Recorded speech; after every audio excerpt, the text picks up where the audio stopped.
little bit of a Noah's Ark thing going. We got two or three point guards, two or three twos, two or three threes, two or three fours, a couple fives. We got guys that can play more than one position. So our versatility is important. Over the course of a season, you have games where you're going to have to play small and you have to play maybe a little bit bigger, depending on your matchup. But I like this team. Really, really a hard-working team. I've always liked teams that were tend to be a little more player coached versus the coach have to do everything. And this team has some really good leaders, guys that take a lot of pride in what they're doing. So I like our team. We'll see what happens as we go along. We've had 2 practices thus far, and things start to figure itself out. A lot of people think coaches make all the decisions, but in reality, the players really make most of the decisions because for every action, there's a reaction. Whoever plays good, then I choose that. If the guy's not playing good, he's not playing good. We got to find a way to make him play better. But we have some good players. And then the other thing is our depth. We have 10 guys that I feel comfortable putting in a basketball game. But I think where that really helps us is practice. Last year we finished the season with 7 scholarship players, and although that team won 4 in a row down the stretch and was up 7 in the second half of our last game, I sometimes just felt like, are we getting better? And I think the way you get better, especially in college basketball, is through competition and practice. And I think that's what I'm excited about is how we're competing in practice every day. All right, we'll open it up here for some questions. We have a microphone here, please. So if you have questions, just raise your hand. We'll get you a microphone as soon as possible. Joseph, you got a question? All right. Brett Dolan here in the back. Coach, you mentioned depth. The fact that you have so much depth this year, is that the most dramatic difference from where you started last year? No, that's just one of the differences. Everything's different. This time last year, I'd never seen these guys play, that team play before. This time last year, I'd never seen J-Rod Stiggers in a game. When you have a new coach, especially coming from the NBA, I hadn't followed college basketball at all. So last year I was in the dark.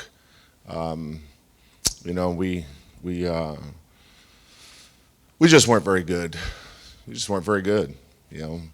I think a lot of people were waiting for us to get good. We didn't have the capability of being good. But that was more of a personnel thing. As my grandmother would say, bless their hearts. They tried hard, but we just weren't good enough.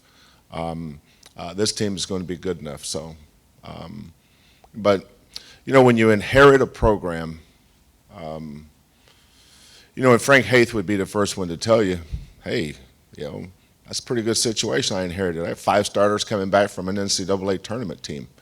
We didn't inherit that. We got here and I had guys walking up to me in the hallway asking for releases because they want to transfer. And I said, now what's your name? I didn't even know who they were. So last year doesn't compare to anything I've ever been through in my life. But this year, we were able to go out and recruit a team. Instead of just recruiting guys to fill out a roster, we recruited a team to help us win games. So that's the biggest difference, I think. And we have strengths up and down the board, but mainly depth. Take the 4 spot, for instance. Last year, our starting center was Chicken. He started 31 games at the 5 spot, and I don't think he ever weighed a pound over 195. And then our backup 5 was J.C. Washington. He's 6'4" 3/4. That was it. Our 4-man was Devontae, and our backup was Mikhail, who I'm beginning to think if you're in the Bahamas, you're supposed to have broken bones in your feet. So that was it. We didn't have another post guy. But this year, Devontae right now would probably start at the 4. And then I'm not sure who the backup would be, because I really like the way Xavier Dupree's playing. You know, you got Xavier Dupree, you got Chicken. Then at the 5 spot, you have Kyle Meyer, you have Bert Nolly. And Bert, you know, we thought would be our starting 5 last year, but he tore his groin about this time of the year and had went to Philadelphia, have surgery, and he was lost for the year. So and that affected our depth up. So it put guys in position they shouldn't have been in. For instance, Chicken didn't sign up to play the 5 spot. But that just gives you a difference in our personnel. We've got guys in the right position now. Chicken should be defending guys on the perimeter or mid-post. Not to say he won't play. If we were to go small, we may play Chicken there, who knows, but he's not going to get a steady diet of the 5 spot. And this time last year, we didn't have a point guard. LJ had come off his second broken bone in his foot, and I don't think we got him until mid-December. Right now, I have 2 point guards that could start. Galen Robinson could absolutely start at point guard for this team, but so could Ronnie Johnson. LJ hasn't practiced yet because he's still going through conditioning. You know, he just got cleared to do stuff Sunday, so I really haven't seen him yet. Coach, on the trip to China, learning more about your team that you have right now, moving forward, how much is it less of a having to start over and then just coming out and just going through practice like you would during the regular season? That's a good question. I think, you know, I've gone on a few of those foreign tours, and I do think it impacts the way you start. For instance, we started practice October 11th. I think a lot of teams started practice maybe a week earlier than we did. Maybe some started even earlier than that. But I think the way the rule reads is you go 42 days from the start your first regular season game, which ours is, I think, November 18th. Is that right? Regular season game is the 18th. And you go 42 days, and that's when you can start. So we could have started 42 days back from November 18th. But we just decided to go, but you have to give them off 12 days in those 42 days. You know, nothing like the NCAA to make it complicated. But, so by starting the 11th, the way we figured it out with our compliance people is now we have to give them 8 days off. But the China trip really is influencing what we do. You know, usually the first 3 or 4 days is mostly instruction, you know, teaching and learning. I did that in July and August. We started practice July 28th and we left August 10th for Beijing. So we're already much further along. Forget last year's team. Nothing compares to that. We're further along than any team that I've coached at this point, except for those teams that had gone on foreign trips. So, you know, we've got 2 or 3 different. I've been experimenting with lineups. I experimented with a lineup with Ronnie Johnson, Galen Robinson, Damian Dotson, Devontae Pollard, Kyle Meyer. Experimental lineup with Ronnie, LaRon Barnes, Dot, Chicken, Kyle. You know, but that's the strength of this team. We have a lot of ways we can go. You know, the bottom line is we have a really good bench, and there's going to be some nights when you don't really see any difference in our bench and whoever starts the game. And I told the team yesterday, we don't have a first team and a second team. We just got 10 Cougs, and that's the way I prefer it. Kelvin, if I'm not mistaken, Wait, hold on, where's this? Oh, for you right here. if I'm not mistaken, when talking about Chicken, you've said that he's made a lot of improvement physically, or assuming also on the court. But what have you seen from him that lets you believe that, you know, maybe he's either a different player or just, you know, ready to maybe turn that corner? Yeah, I think there's always times in young men's lives where they make a decision on whether they really want to do something. Is it important to them? And the thing I've observed with Chicken is him just getting in the gym, working on his game. Not every kid loves basketball. There's some that love to play, but there's very few that love to work. There's a big difference in those two areas. And because they all have a uniform on, because they're on scholarship, they're not all the same either. You know, they all approach things differently. Some are analytical, some are pragmatic, some are very simple. There's some that it's like injuries. You know, pain's an opinion. Some guys have a high opinion of pain. Some guys have a low opinion of it. You know, there's some guys if they get a scratch on their shoulder, they may be out 2 days. There's some guy, LeBron Barnes gets 20 stitches. He may not miss a play. Well, he may miss a play to go get stitched up, but he's right back in there. So everybody's different. But I'm anxious to see Chicken when the bullets start flying, because I do think he's a better player. Sometimes a guy like Chicken forgets to compete. You know, he wanders. His mind wanders instead of just really focusing on competing at everything they do. You know, in our practices, we purposely set our practices up where everything's competitive. There's a winner and loser in almost everything we do. And actually, in everything we do, there's a winner and loser. Winners clap, losers run. So you try to instill the most important thing at this time of the year, and this is where you're really forming your identity. Because good, bad, or indifferent, every team is going to be known for something. The good thing about this time of year is you get to determine what that something is. And for us, we want to be really competitive. One of the things I liked about last year's team, and I thought the strength of last year's team was that team competed. If they did, they had no chance. But that's why I think in 9 of our last 11 games, we led 9 of those games at halftime, including at Cincinnati on the road, Cincinnati at home, at Temple, at Memphis. When the Heat got on the kitchen, we just couldn't make baskets. We couldn't score enough points to stay in some of those games. But we figured out how to win games by shooting low percentage. For instance, Connecticut. We beat Connecticut. I think we shot 36%. Well, how is that? Well, if we shoot and miss it, get the rebound, shoot and miss it, get the rebound, put it in, that's 33%. Well, we just scored. So we figured out the importance of offensive rebounding. We figured out the importance of valuing possessions. I think we had 1 turnover in that game, for instance. But it took that team a while to learn how to win. And it's going to take a while for this team to learn how to win. But it's like the old guys used to say, this team's got a lot more material. Yeah, Coach, when you talk about the roster from last year and this year, it's like night and day. How does that affect your expectations? What are your expectations for this team this year? I expect to have a good year. I think this team's going to win a lot of games.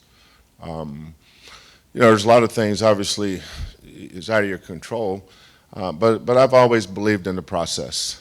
The process is more important than a goal, for instance. Like a lot of people have a goal, whereas when you break that down, you should put underneath it, okay, what are you willing to do that? That's far more important than the goal itself. Did that answer your question, Howard? No, it didn't. That was straight BS, wasn't it? Kelvin, when you guys are out recruiting, how much do you sell the history, tradition of the program versus where this is heading in the new facilities and the future of Houston basketball? Yeah, another really good question. I think a little bit of all that. Because I think the term Phi Slamma Jamma, for instance, I think will live in eternity. Most of these young guys coming up, they have no idea who certain people are, because think of when they were born and think of what you remember. But they're connoisseurs of the internet. And they go, and if you were to surf Houston Cougar basketball, somewhere in there is going to be Phi Slamma Jamma. And they know who Hakeem Olajuwon is. They know who Clyde Drexler is. When they trotted out the top 50 players in the history of the game of basketball, count how many schools had 3 of those 50. Elvin Hayes, Hakeem Olajuwon, Clyde Drexler. That's something to be proud of, very proud of. But I think that the thing that has really held Houston back over the years has been a lack of a commitment to help the basketball program. You know, they've done a good job of hiring coaches, but they haven't done a good job of making this program better. And I think that starts with the administration. And that's why I'm really happy about what Mack Rhodes did before he left, what President Couture has committed to, and what Hunter continues to do. You know, you don't build programs for your coach. Coaches come and go, but this program will be here forever. But that practice facility, and the sense of practice facility is really the wrong terminology. It's a development center, because we don't practice there. You practice where you play. We play in Hofheim, so that's where we'll practice. But our kids will be developed in that development center. And that's a huge, huge, huge chip for us. And it really has been a game changer. For instance, we've had 2 kids, and 2 kids only, visit on recruiting official visits this fall so far. Is that right? Yeah, just 2. And both committed. And when I read their quotes, you know, they get interviewed about why did you choose Houston, you know, I just get goosebumps. And I don't know if it's goosebumps or shock when I hear them say because of the facilities, because I saw what this place was like when I first walked in here. So how do you recruit? You know, you can only sell the past so much. You know, these kids were, it was 2015. Most of these kids, of course, we're recruiting kids today, and it should make us all in this room feel old. We're recruiting kids today who were born in 2000. Think about that. And most of the kids on our team were born in, what, 96, 97, something like that. So they don't have a memory of anything. They don't know who you're talking about unless they really study Houston basketball. But in this day and age, a school like Houston, doesn't take long for Houston to get good. This program can be really good. I think it can be special. I think I've said that before. And I mean that. It's just not coach speak. This program can. The city is unbelievable. The university, you know, being a Tier 1 university obviously academically gives us great credibility, but you know, there's good times and bad times to be going to certain programs. You know, it's the elevator approach. You're either going up or you're going down, but you are never standing still. Our university is going up in a lot of different ways. You walk around this campus, look at the attitude of the students. Look at the students. You know, we are one of the most diverse campuses in the entire United States. We've got great leadership. There's an excitement that's almost palpable. And that's why I can't wait for basketball season to start. So I think people are going to get really, really excited about this team. And this is a great time to recruit here, too. With the facility, it won't be long before something's announced about Hofheims and the renovation there. So I'm excited about our future, but I'm more excited about this team.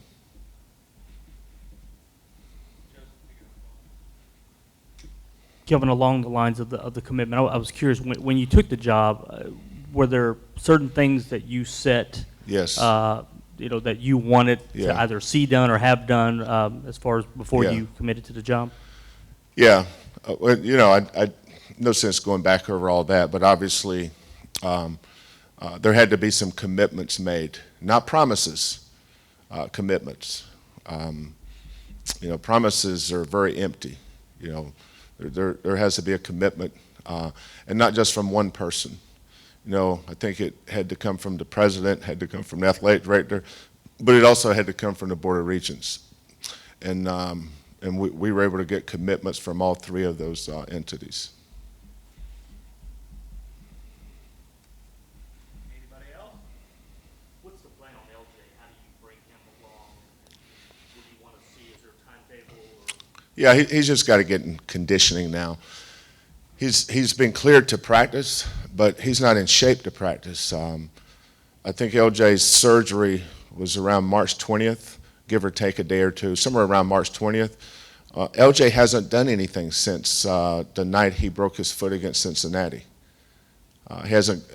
These guys have been conditioning since June 1.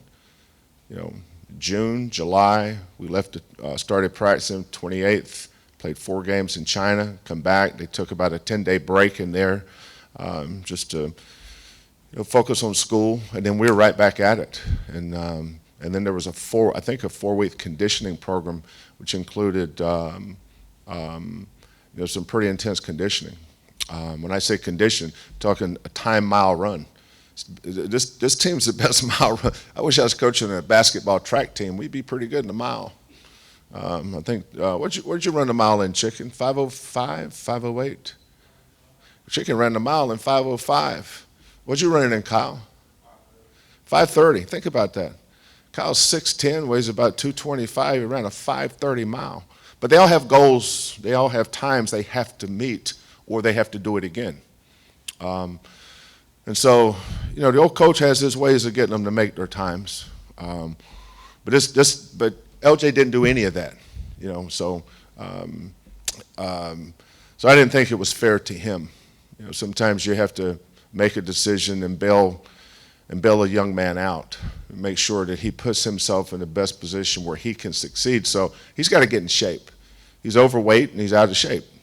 So he's got to get his weight down.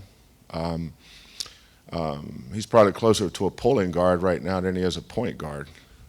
But LJ's a sharp kid. He really is a sharp kid. Very smart. Has a lot of pride. There's no doubt that he'll be back out there as soon as he can.